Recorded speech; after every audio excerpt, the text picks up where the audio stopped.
Okay, welcome to the Mexican P-Bass project, video number 4. Not as far along as I was hoping because my soldering iron died. I haven't used it in forever and plugged it in and it started to heat up and then zzz, and so I'm gonna get a new soldering iron. So this is still set up.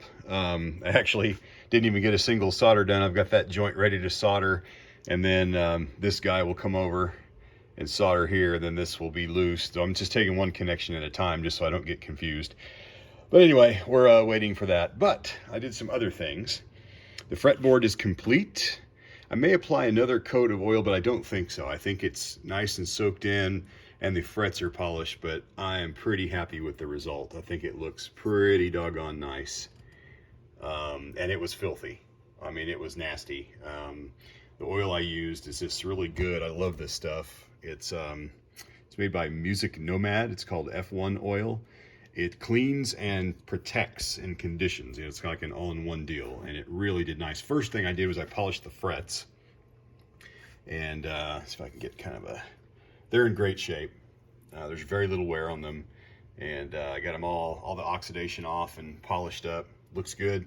Also, the nut has been installed. So this is a brand new Fender simulated bone nut that I had to sand slightly to get it to fit nice and snug in the nut slot. It fits perfectly. Sometimes you have to trim these on the ends. This one is, I mean, it's just perfect. So very happy about that. So once we get ready to restring, we'll check these slots. We may have to file them a little deeper to get our action the way we want.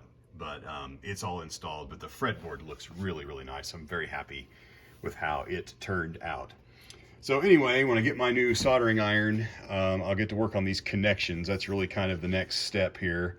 Getting all this connected up, reinstalled, installed on the green pick guard, which will go on here. And before I do the pick guard, I will probably go ahead and start working on the aging process up here on top with some sandpaper. So I got a set of sandpaper here of various grits. The idea being that I can work, start coarse and work fine and kind of blend the different layers, you know, the clear coat lacquer down into the paint and then into the wood, and just kind of give it that nice road worn where it looked like, literally, because my hand's been, you know, reaching across playing the bass so much that this part of my wrist has rubbed the paint off. That's the whole road worn idea. So anyway, that'll be fun. So sitting on hold right now until we get the new soldering iron, but boy, that fretboard sure looks nice. And I'm very, very happy with how it turned out. So already looks like a new guitar with that on there, new nut and all that good stuff. Okay, so, one other thing. I mentioned that I'm going to be replacing this bridge. This is the original barrel saddle bridge that came on most of all the Mexican basses and a lot of the American basses. That this is an old style, but see this thin, I don't like these barrel saddles, but this plate is thin. See that? That's really thin, and it mounts, you know, on the guitar. Actually, be like this. Mounts on the guitar like this. The high mass bridge that I'm going to replace it with is quite a bit thicker. Like, it's a lot thicker. Well, what that's going to do is that's going to raise the string height, which is expected. So what I may do is I may have to change the angle of the neck here. I may not, but in case I do, I have these shims. There are 3 shims in this little package, and they're angled. So they will change the angle of the neck to allow the intonation and the action, the string height, to be correct, you know, at the different fret points where you measure it. That's for much later, but I wanted to mention that I might be pulling the neck off once I get it all, the bridge set and everything. And if I'm not, you know, I'll have the saddles down pretty low, but if it doesn't work out, I'll have to adjust the neck angle. Hopefully not. These shims are really cheap. I went ahead and picked up a pack just in case. And then just to show you some of the other parts before we go for today. The workbench is not big enough. I mentioned here's the pots.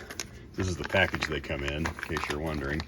They just come in a package like this. This is the 250K pots from Fender that were used on precision basses. Here are the knobs that I mentioned. This is the kind of the classic precision bass chrome knurled knobs, which are just very plain. I think those will look good with the green pick guard. I also have these, which is kind of the Fender. These are for a Stratocaster. The aged, you know, it's kind of got that nicotine look.